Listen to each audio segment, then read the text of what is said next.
कहा, गंगा में तेल रिस गया, आग लग गई तो खड़ा होकर बोला गया कि एक शूद्र जब मुख्यमंत्री बन जाएगा तो गंगा में आग नहीं लगेगी तो और क्या होगा। बीपी मंडल साहब ने खड़े होकर बोला, ये गंगा में आग तो तेल रिसने से लगी है, लेकिन हमारे यहां होने से तुम्हारे सीने में जो आग लगी है इसको हमें और भड़काएंगे, सबकी बराबरी का भारत में बना दे। अपमान ये नहीं था क्या? अपमान इस बात का नहीं था जब मंडल आंदोलन लागू हुआ। और मैं याद कर रहा हूं, जातिवादी लोग कहते हैं, अभी तमाम लोग बोल रहे थे, उन्होंने ये बात कही कि जब हम सामाजिक न्याय की बात करते हैं तो हमसे कहा जाता है हम जातिवाद कर रहे हैं। गुजरात का मुख्यमंत्री रहते हुए कभी जातियां नहीं बताई थी, और जब भारत का प्रधानमंत्री बनना हुआ तो जाति किसने बताई? नाम जान रहे मैं इस वैचारिक मन से किसी नेता का नाम नहीं मैं नाम लेने की जरूरत ही क्या, कुछ लोग पनौती भी बोल रहे हैं लेकिन हम तो नाम नहीं लेंगे, हम तो अपनी वैचारिक बात कह रहे हैं। जाति आपसे किसी ने पूछी थी? ना है। ओबीसी मां का बेटा हूं, किसने बताया? राष्ट्रपति बनाया तो जाति किसने बताया? किसी ने प्रेस कॉन्फ्रेंस करके जाति बताई ना। जब उन्होंने अब की राष्ट्रपति बनाया तो बताया कि हम पहली बार एक आदिवासी महिला को राष्ट्रपति बना रहे हैं। और जब बिहार के लोगों ने कहा कि अब जाति जनगणना होगी तो वही कह रहे हैं जातियां तो होती ही नहीं है, केवल गरीब, अमीर, किसान, नौजवान यही जाति है। अब आप अपने इतिहास पर आइए, मंडल आंदोलन लागू हुआ तो मंडल के खिलाफ में कमंडल लेकर निकलने वाले लोग कौन थे?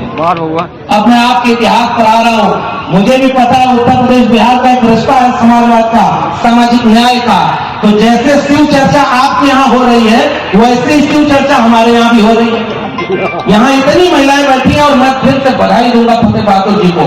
माता सावित्रीबाई फुले का ये कार्यक्रम मंच पर बैठे हम तमाम बड़े लोगों से नहीं, इतनी महिलाएं जो इतनी तादाद में इतने देर से बैठी हैं इनकी वजह से कामयाब हो रहा है, इसलिए इनकी ताली बजाना चाहिए।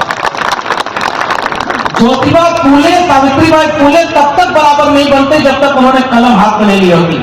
ज्योतिबा फुले को पिता ने घर से निकालने के लिए कहा कि तुम्हें अपना स्कूल चुनना है या अपना घर चुनना है। ज्योतिबा फुले ने अपना घर चुना था। क्या आप लोग भी जरा जोर से बताइए? नहीं, अपने स्कूल चुना था ना।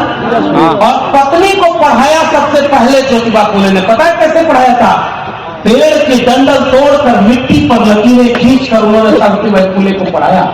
और जब उनके स्कूल खोलने के लिए कोई जगह नहीं मिली, ये बिहार की समाजवादी जमीन है, मैं फिर से एक इशारा कर रहा हूं, जब जमीन नहीं मिली ज्योतिबा फुले को तो ज्योतिबा फुले के स्कूल खोलने का विरोध कौन लोग किए थे पता है? मुखस्त से जाए थे। और मैं नहीं बोलूंगा क्योंकि धर्म का अपमान हो रहा था। शूद्र और महिलाओं के बच्चों को शिक्षा देना अगर धर्म का अपमान है तो ये बताओ वो धर्म शूद्र और महिलाओं का था क्या?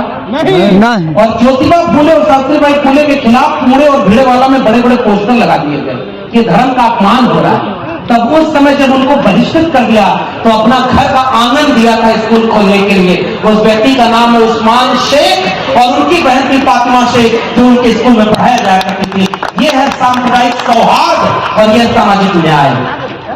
सबने मिलकर के कलम और किताब बांटने का काम किया। वो सावित्रीबाई फुले जिनके ऊपर पत्थर और कीचड़ फेंका गया, 2 साड़ी लेकर जाती थी महिलाएं यहां बैठी हुई हैं। हमारे यहां मैं आ रहा हूं उस इतिहास पर जो इस पार्टी का, इस विचारधारा का यहां का इतिहास है। सावित्रीबाई फुले 2 साड़ी लेकर घर से निकलती थी स्कूल जाने के लिए क्योंकि रास्ते में उनके ऊपर गोबर फेंका जाता था, मैला फेंका जाता था। और सावित्रीबाई फुले जाकर बोलती हैं तुम मेरे ऊपर गोबर फेंकते रहे, मैं तुम्हारे बच्चों को शिक्षा देती चली गई। एक दिन गोबर हारेगा और कलम और किताब जीतेगी। लेकिन अब एक बात का जवाब दीजिए, कल जो गोबर फेंकते थे उन्हीं के लोग आज गोबर में विज्ञान ढूंढते हैं। समझ रहे कि नहीं? सही बात। आधा किलो गाय का गोबर अगर लीप लीजिए तो रेडिएशन नहीं होगा। सुना? आधा किलो गाय का गोबर अगर ऊपर से ढक लीजिए तो परमाणु बम के हमले से बच जाएंगे। आधा किलो गाय के गोबर कोहिनूर हीरे से भी ज्यादा होता है। तो हमारे एक प्रवक्ता ने बोला कि इतना फायदा है अगर उसमें, तो अगर रोज आधा किलो गोबर खाया करिए तो दिमाग भी बढ़ा। इसमें तो किसी का अपमान नहीं है ना भाई। अगर वो वैज्ञानिक है तो खाना चाहिए। उस गाय के बछड़े को गोबर और वहां हलवा रख दीजिए, वो सूंघ के क्या खाएगा? गोबर खाएगा कि हलवा खाएगा? हलवा खाएगा। और इंसान कहाँ पहुंच गया? गोबर खाएगा। अब मैं गोबर का नहीं कहूंगा, समझदार को इशारा काफी है। सावित्रीबाई फुले के ऊपर गोबर फेंकने वाले इतिहास में मिट गए।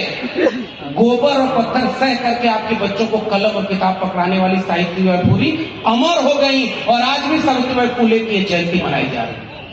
अगर फतेह बहादुर सिंह जी यहाँ पर कोई दूसरा धार्मिक कार्यक्रम कर देते तो वहां एकदम दूसरा माहौल होता, लेकिन मैं तो शुक्रिया अदा करता हूं कि संस्कार का कितने देर तक कलम और किताब की बात सुनने के लिए आप लोग बैठे हैं और जो सरकार में मंत्री हैं, 3-3 मंत्री इतनी देर तक बैठे हुए हैं, ये वैचारिक प्रतिबद्धता है। आप 2-2 बार विधानसभा अध्यक्ष रहे उदय नारायण जी, यहां से जब खड़े होकर बोल रहे थे ना कि फतेह बहादुर आगे बढ़ो, हम तुम्हारे साथ हैं। अरे भाई बाकी छोड़िए, आपका इतिहास ही यही रहा है। मंडल के विरोध में कमंडल का रथ लेकर कुछ लोग निकले थे ना। अब मैं अपना वर्तमान का इतिहास याद कर रहा हूं। लोगों से पूछा कि लालू यादव ने बिहार को स्वर्ग बनाया, तो लोगों ने कहा